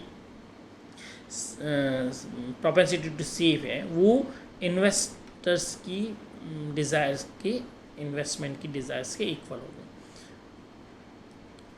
और एक्स एंटे, सो हम कह सकते हैं ex ante saving will be equal to ex ante investment. Ante का मतलब है एंटिसिपेशन, डिज़ायर, प्लानिंग। कि जो भी हाउस होल्ड सेक्टर है वो जितनी सेविंग की प्लानिंग कर रहा है, इन्वेस्टर्स भी उतना ही इन्वेस्ट करने की प्लानिंग कर रहे हैं। उस रेट ऑफ को हम इक्विलिब्रियम रेट ऑफ इंटरेस्ट कहेंगे। ये इक्विलिब्रियम रेट ऑफ इंटरेस्ट के ऊपर होता है। तो प्लानिंग दोनों की क्या होती है, सेम होती है equilibrium level of rate of interest के ऊपर। तो ex ante saving is equal to ex ante investment at equilibrium level of interest rate. This is demand for supply and of loanable fund. तो इस curve में आप समझ सकते हैं कि S N I and interest rate में क्या रिलेशन। देखिए, सेविंग मैंने बताया आपको, it is independent of rate of interest, इसलिए यहाँ पर हमारा जो सेविंग कर्व है किसके अंदर, शॉर्ट रन। ये हम शॉर्ट रन की बात कर रहे हैं, ये आप लोग विशेष करके ध्यान रखें। शॉर्ट रन के अंदर सेविंग कर्व इंटरेस्ट रेट के ऊपर निर्भर नहीं करता, अभी हमने देखा था फंक्शन के अंदर। तो और इन्वेस्टमेंट डिपेंड्स अपॉन सेविंग, और जो इक्विलिब्रियम लेवल ऑफ इनकम है वो इंटरेस्ट रेट है, वो क्या होगा, वो पॉइंट होगा जिसके ऊपर ex ante saving is equal to ex ante investment है। The interest rate adjust to bring saving and investment into balance. The vertical line represents saving, the supply of loanable funds which is independent of rate of interest, and the downward sloping in line represents investment, the demand for loanable fund. The intersection of these two curves determine the equilibrium rate of interest. This is our equilibrium rate of real interest rate, just real rate of interest rate के अपन बात की, which is adjusted to inflation rate. अब हम देखते हैं कि अगर change होता है इसके अंदर रियल इंटरेस्ट रेट के किसी भी सेविंग वगैरह में, fiscal policy, changes in the saving on fiscal policy, increase in government purchase. अगर गवर्नमेंट परचेज बढ़ता है तो क्या होगा, गवर्नमेंट परचेज बढ़ने पर increase in G not accompanied by increase in taxes increases government borrowings. इस चीज़ को समझें। अगर जैसा अभी हमने कहा कि कोविड में 20 लाख करोड़ रुपए का गवर्नमेंट परचेज करेगी या गवर्नमेंट अपना एक्सपेंडिचर बढ़ाएगी, और ये जो इंक्रीज इन गवर्नमेंट परचेज है, गवर्नमेंट एक्सपेंडिचर है, गवर्नमेंट डिमांड है, ये अगर टैक्स इंक्रीज से नहीं होती है तो ये कहाँ से होगी? तो सिंपली हम कह सकते हैं गवर्नमेंट की तो कोई इनकम होती नहीं, गवर्नमेंट सैलरीड क्लास नहीं है, तो इसका मतलब ये होगा कि गवर्नमेंट अगर अपनी टैक्स से फाइनेंस नहीं कर रही है तो सिंपली इसका मतलब ये है कि गवर्नमेंट कहीं ना कहीं से बोरो करके इसको फाइनेंस करेगी, either from the house hold sector और फ्रॉम द बैंकिंग सेक्टर, कहीं से भी गवर्नमेंट बोरो करे, या फिर डेफिसिट फाइनेंसिंग जिसे हम कहते हैं कि नोट प्रिंट करके तो ये फाइनेंस किया जाएगा, इसको कहते हैं बोरो करके। तो इंक्रीजेज गवर्नमेंट बोरोइंग, और अगर गवर्नमेंट बोरोइंग्स बढ़ रही हैं तो गवर्नमेंट कहाँ से बोरो कर रही है? Government borrows from the house hold sector और इंडस्ट्रियल सेक्टर। तो क्या होगा? तो हम सिंपली समझ सकते हैं कि borrowings will reduce public saving. जो हमारी पब्लिक सेविंग है वो हमारी क्या हो जाएगी? कम हो जाएगी। और अभी हमने देखा कि हमारी टोटल सेविंग क्या होती है? Private saving plus public saving. So अगर गवर्नमेंट बोरो कर रही है, टैक्स नहीं लगा रही, तो मैंने ये बताया था आपको कि T - G is equal to public saving. तो टैक्स अगर नहीं इम्पोज हो रहा है, G बढ़ रहा है, तो मेरी जो पब्लिक सेविंग है वो नेगेटिव हो जाएगी। तो पब्लिक सेविंग रिड्यूस हो जाएगी, मेरी पब्लिक सेविंग कम हो जाएगी। Refuses national saving, reduces national saving, और उसके कारण से नेशनल सेविंग क्या हो जाएगी? सॉरी, ये गलत दिखा, नेशनल सेविंग कम हो जाएगी। और नेशनल सेविंग कम होने का मतलब है कि हमारा जो सेविंग कर्व है, S curve will shift leftward, supply of loanable funds will shift leftward, और जो मेरी रेट ऑफ इंटरेस्ट है, इक्विलिब्रियम रेट ऑफ इंटरेस्ट है, वो बढ़ जाएगी, shift the leftward equation, equilibrium interest rate rises, और इक्विलिब्रियम इंटरेस्ट रेट हमारी क्या हो जाएगी? बढ़ जाएगी। तो आप यहाँ पर ये समझने की कोशिश करें कि अगर गवर्नमेंट अपनी स्पेंडिंग्स बढ़ाती हैं, गवर्नमेंट अपनी डिमांड जी को बढ़ाती हैं, और ये पूरी की पूरी जो गवर्नमेंट एक्सपेंडिंग बढ़ रही हैं वो पूरी नेट टैक्स से फाइनेंस नहीं होती है, नहीं हो पाती हैं, तो उस कंडीशन के अंदर अगर हमारी जो पब्लिक सेविंग्स है वो कम हो जाएगी, और पब्लिक सेविंग्स कम होने से रेट ऑफ इंटरेस्ट बढ़ जाएगी, equilibrium level of rate of interest बढ़ जाती है, और रेट ऑफ इंटरेस्ट बढ़ने से जो प्राइवेट इन्वेस्टमेंट्स हैं वो कम हो जाएंगे। तो सिंपली आप समझें कि दो पार्ट इसके हो गए, एक गवर्नमेंट, एक प्राइवेट। अगर गवर्नमेंट ने अपना परचेज बढ़ाया, अपनी डिमांड को बढ़ाई किसी भी कारण से, और उतने टैक्स इम्पोज नहीं किए, तो उसके कारण से रेट ऑफ इंटरेस्ट बढ़ जाती है मार्केट में, और इक्विलिब्रियम रेट ऑफ इंटरेस्ट, और इक्विलिब्रियम रेट ऑफ इंटरेस्ट बढ़ने से क्या होगा कि जो प्राइवेट इन्वेस्टमेंट है वो क्राउड आउट हो जाएगा, वो कम हो जाएगा। क्यों? क्योंकि रेट ऑफ इंटरेस्ट बढ़ गई हैं, तो जिन लोगों ने लोन ले रखा था, इन्वेस्टमेंट कर रखा था, उनके रिटर्न्स कम हो जाएंगे, उन्हें ज़्यादा इंटरेस्ट रेट के ऊपर लोन मिलेगा, तो वो ज़्यादा लोन लेकर इन्वेस्टमेंट नहीं करेंगे, कैपिटल फॉर्मेशन नहीं करेंगे। तो जब गवर्नमेंट मार्केट के अंदर आती हैं तो प्राइवेट को वो क्राउड आउट कर देती है, बाहर निकाल देती है। इसी को हम कहते हैं crowd out the private investment. तो इंटरफेरेंस ऑफ गवर्नमेंट क्या करेगा? प्राइवेट सेक्टर को बाहर निकाल देगा, जिसको कहा जाता है क्राउड आउट कर देगा।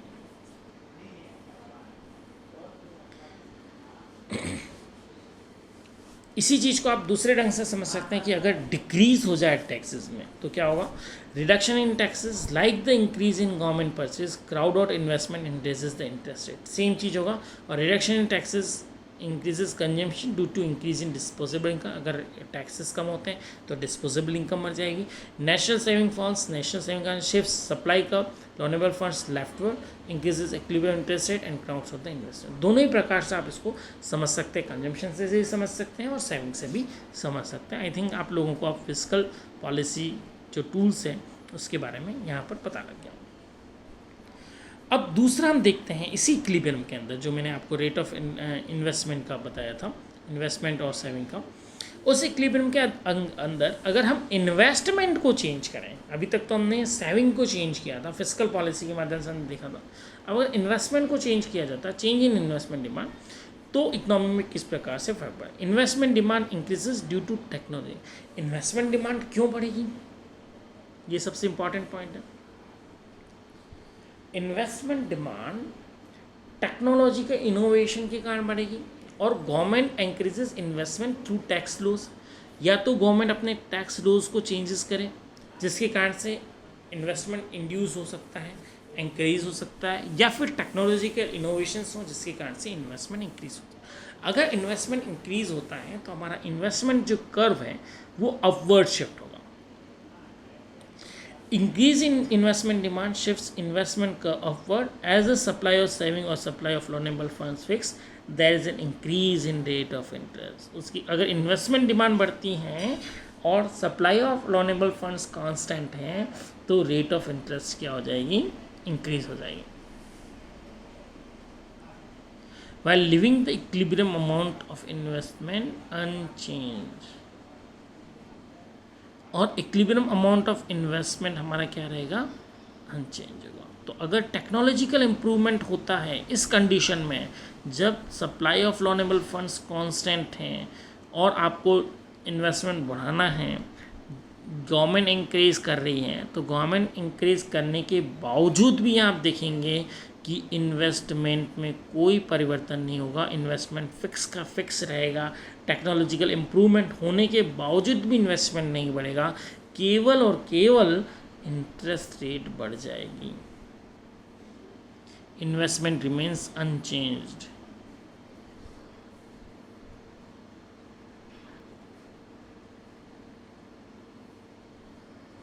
अब हम दूसरा पार्ट देखते हैं इसका।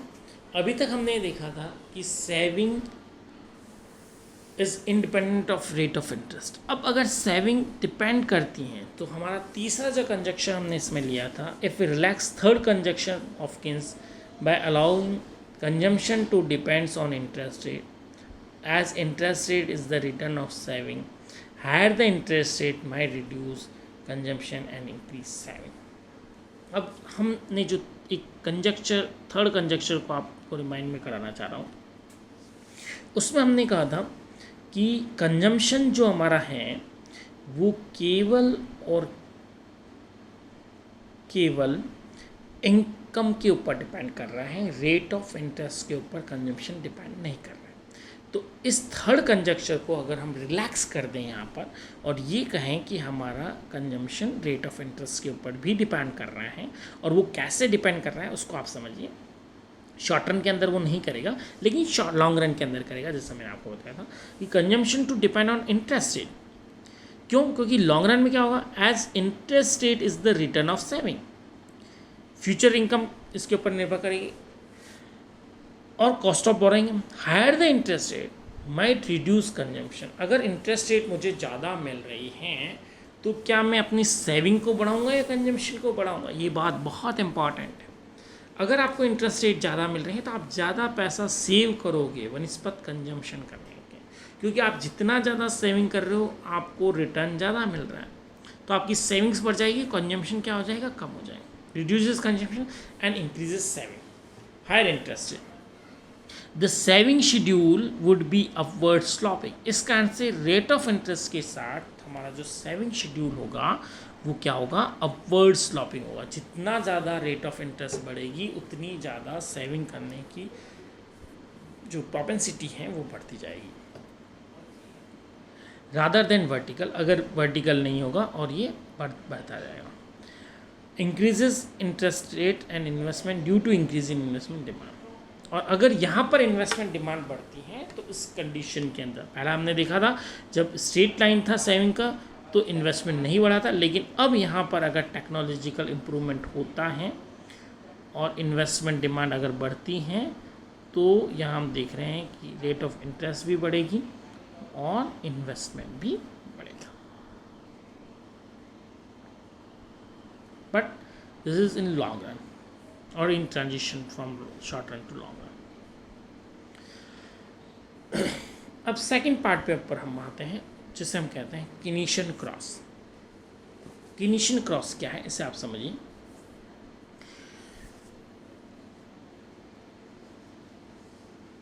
कीनीशियन क्रॉस ये कहता है कि किसी भी इकनॉमी में रिसेशन या डिप्रेशन जो आने का मेन कारण है वो ये है कि स्पेंडिंग प्रॉपर नहीं है। खर्च जो गवर्नमेंट को करना चाहिए वो प्रॉपरली खर्च नहीं करती, अपना स्पेंडिंग्स ज़्यादा नहीं है, गवर्नमेंट परचेजेस ज़्यादा नहीं है। जनरल थ्योरी के अंदर किस बताते हैं, economy's total income was the short run determined largely by the spending plans और household business and government. In the general theory, Keynes proposed that the economy's total income in the short run determined largely by the spending plans और planned expenditure। ये total income जो economy के अंदर होगी वो spending plan expenditure किस किस के, house hold sector, business sector और गवर्नमेंट सेक्टर के प्लान एक्सपेंडिचर के ऊपर डिपेंड करती हैं। प्लान एक्सपेंडिचर क्या होता है गवर्नमेंट, अगर हम देखें कि प्लान एक्सपेंडिचर हमारा क्या होगा तो plan expenditure is equal to जो हमारा इक्वेशन अभी हमने देखी थी y is equal to C Y minus T plus I and G. तो plan expenditure is the function of the level of income. ये केवल और कल किसका ऊपर निर्भर कर रहा है, लेवल ऑफ इनकम के ऊपर निर्भर कर रहा है। Level of plan investment and the physical variable G T R एक्सोजीनियसली fix. इसमें टी जी एंड आई ये तीनों फिक्स हैं। तो प्लान एक्सपेंडिचर हमारा ऊपर किसके ऊपर निर्भर करता है, plan expenditure depends upon the level of income. This is Keynesian cross. इस यहाँ पर आप देखें कि प्लान एक्सपेंडिचर कर्व जो हमने ड्रॉ किया हुआ है वो जस्ट जो हमारा कंजम्पशन फंक्शन था उसी के अकॉर्डिंग है। ये लेवल ऑफ इनकम के ऊपर निर्भर कर रहा है, इनकम या आउटपुट कहते हैं आपको।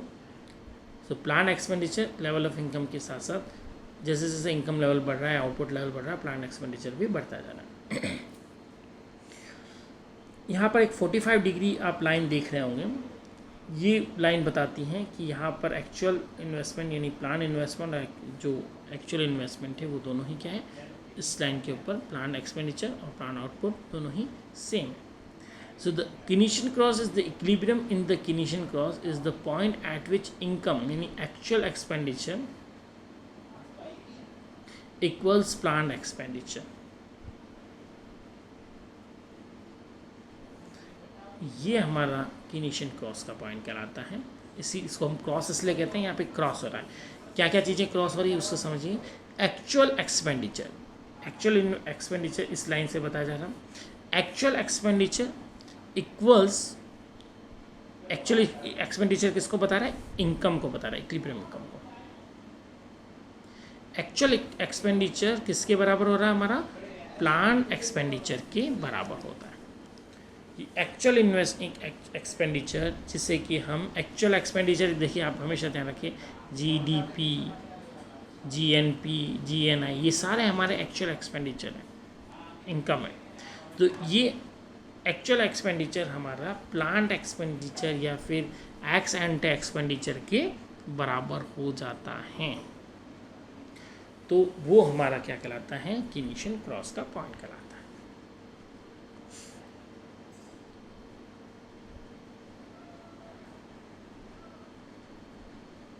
अब इसको समझेंगे कि प्लान एक्सपेंडिचर और एक्चुअल एक्सपेंडिचर क्या है।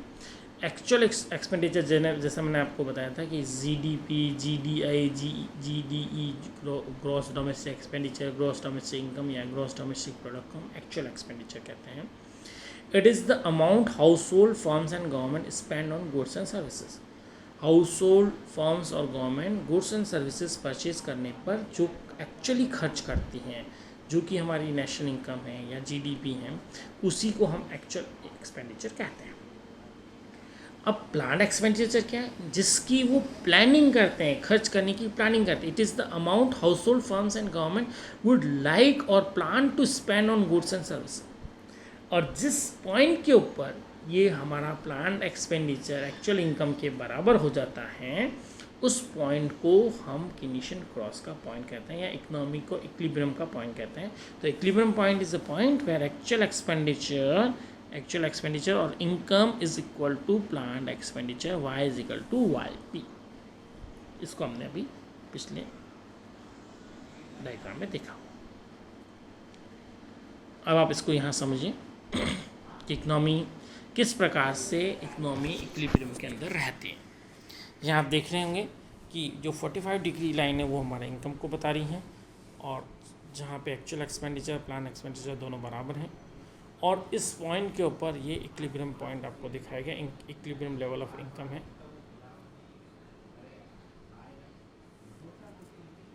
और ये हमारा एक्सपेंडिचर। तो the adjustment to equilibrium level किस प्रकार से आता है और केनिशियन क्रॉस, उसको आप समझिए कि अगर इनकम y1 है तब क्या होगा, और अगर इनकम y2 है तो क्या, और इन दोनों से ही किस प्रकार से ये इक्विलिब्रियम की तरफ मूव करती है। इन पॉइंट्स का हम समझेंगे। देखिए, अगर इनकम y1 है तो y1 इनकम के ऊपर क्या हो रहा है, y1 इनकम के ऊपर हम देख रहे हैं कि हमारा जो प्लान्ड एक्सपेंडिचर है उसकी तुलना में इनकम हमारे क्या होगी, ज़्यादा है। यानी कि जो C, I और Z की जो मैं प्लानिंग कर रहा हूँ, कंजम्पशन की मेरी जो प्लानिंग है, इन्वेस्टमेंट की मेरी जो प्लानिंग है, या गवर्नमेंट एक्सपेंडिचर की जो मेरी प्लानिंग है, ये प्लान्ड एक्सपेंडिचर से पता चल रहा है। देखिए, उसकी तुलना में इनकम क्या है हमारी, ज़्यादा है। बताइए क्या होगा। और सेकंड पॉइंट को देखिए आप, इस पॉइंट पे यहाँ पर इनकम हमारी क्या है, कम है, और हमारी डिमांड क्या है, C, I और Z ज़्यादा है।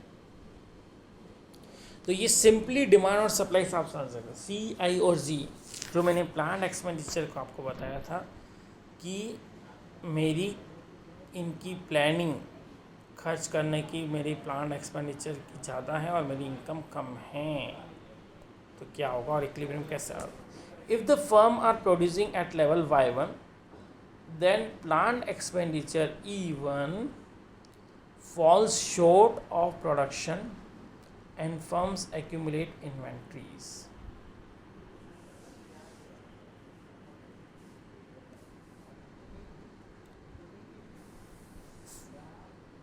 प्लान एक्सपेंडिचर जो मेरा E है, E1 है, फॉल शॉर्ट ऑफ प्रोडक्शन, वो मेरे प्लान एक्सपेंडिचर मैंने एक्चुअली जो प्रोडक्शन किया था, एक्चुअल एक्सपेंडिचर यहाँ ज़्यादा है और प्लान एक्सपेंडिचर मेरा कम है।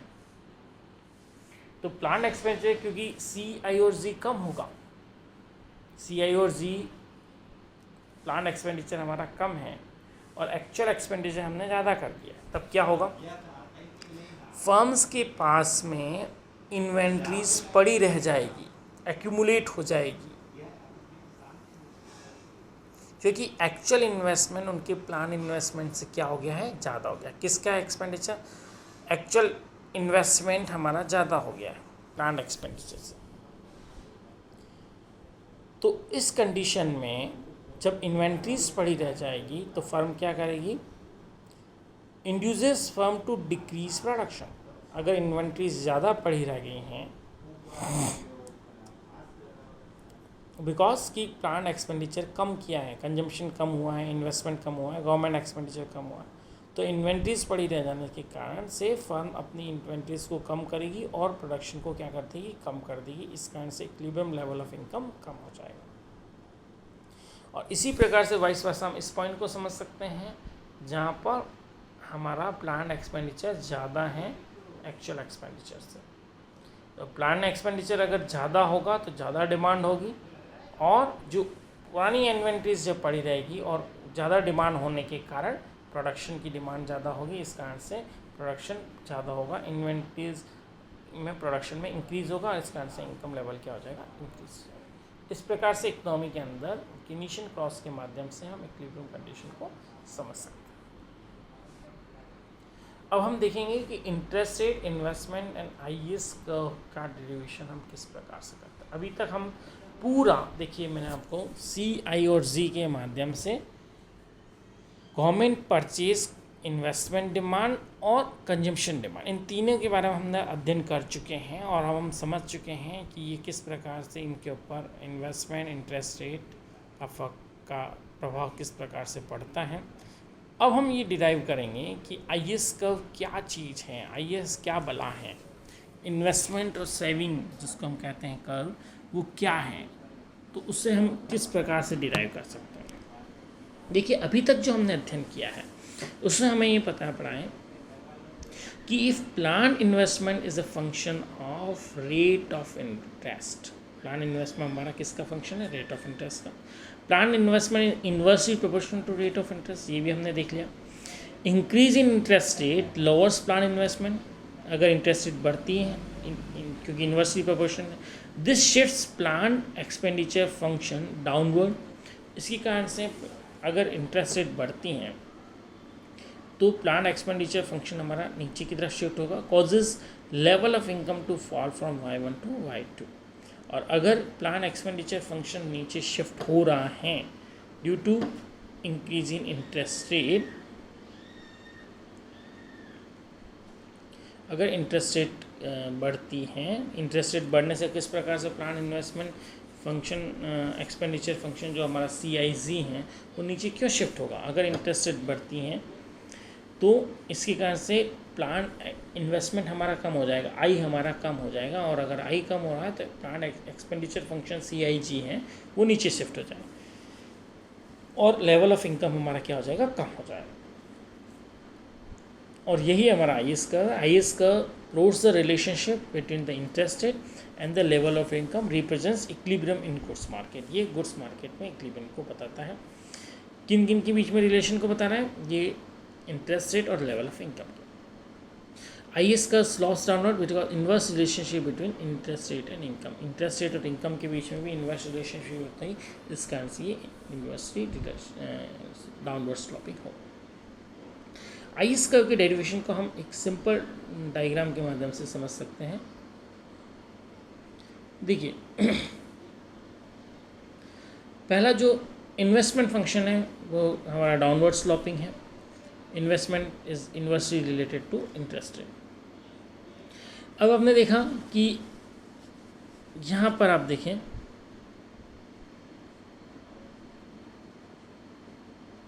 कि अगर हम इंटरेस्ट रेट को R1 से R2 बढ़ा देते हैं, इंटरेस्ट रेट को बढ़ाने पर हमारा जो प्लान एक्सपेंडिचर कर्व है वो डाउनवर्ड शिफ्ट हुआ।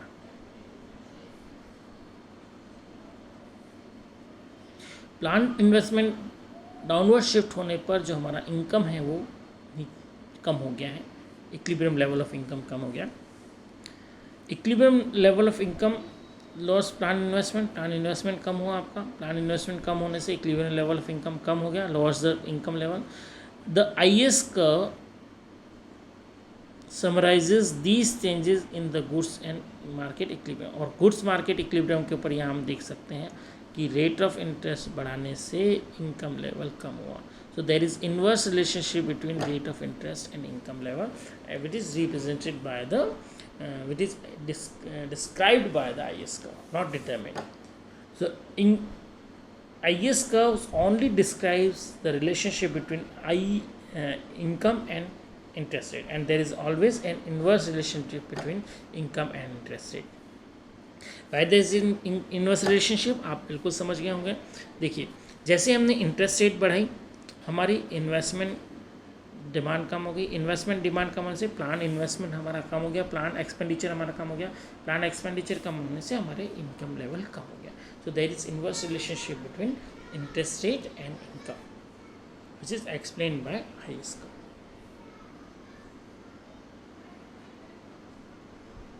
सो shows that IS curve summarizing the relationship between the interest rate and income. The higher the interest rate, the lower the level of income.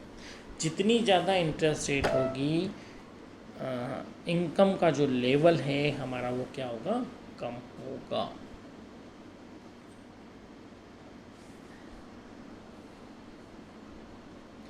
अब इस आईएस कर्व को हम loanable fund theory से भी समझ सकते हैं। देखिए सेम एक्सप्लेनेशन।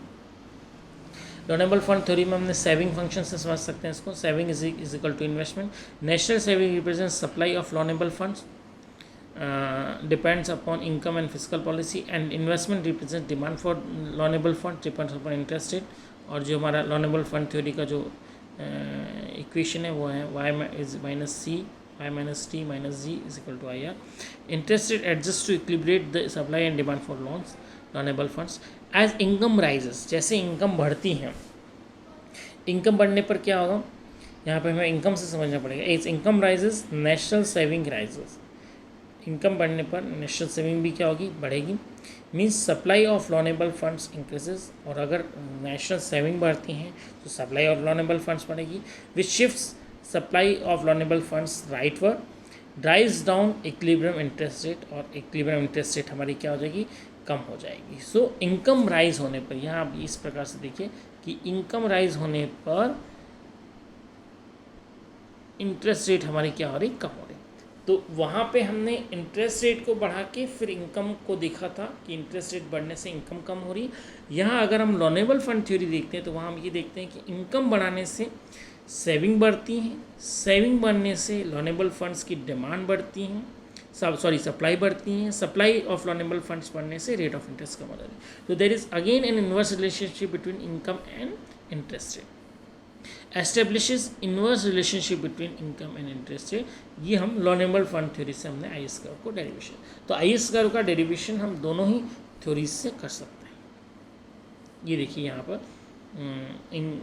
इंटरेस्ट वहाँ इनकम बढ़ने से जो सप्लाई ऑफ लोनेबल फंड से बढ़ गया, सप्लाई ऑफ लोनेबल फंड बढ़ने से जो रेट ऑफ इंटरेस्ट कर्व है, जो इन्वेस्टमेंट है इंटरेस्ट रेट है वो कम हो गई। इंटरेस्ट रेट कम होने से सप्लाई ऑफ लोनेबल फंड्स आपका बढ़ चुका है, supply of loanable fund point बढ़ने से इंटरेस्ट रेट आपकी कम हो गई। और इंटरेस्ट रेट कम होने से हमारी जो ये आपने देखा कि इनकम कम और इंटरेस्ट रेट बढ़ गई। तो इस प्रकार से हम इसके अंदर समझ सकते हैं loanable funds raises the saving and thus lowers the interest rate and equilibrates the supply and demand for loanable funds. Thus, IS curve expresses this negative relationship between interest rate।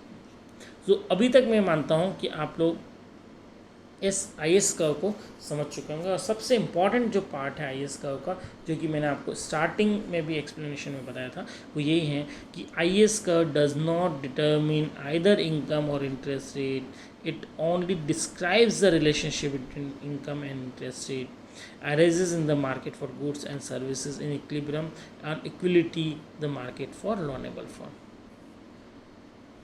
इस पॉइंट को आप note कर लें। I think आप लोगों को ये समझ में आ गया होगा। अब अगला जो हमारी स्लाइड होगी वो मल्टीप्लायर से रिलेटेड है, और उसके बाद हम इसी के अंदर LM कर्व और फिर मार्केट इक्विलिब्रियम के बारे में समझेंगे। आप लोगों का बहुत बहुत धन्यवाद। मैं चाहूँगा कि आप मेरे चैनल अर्थसूत्रा को सब्सक्राइब करें और इसके बारे में समझें, और कोई भी अपनी क्वेरीज हो तो मुझे बताएं। धन्यवाद।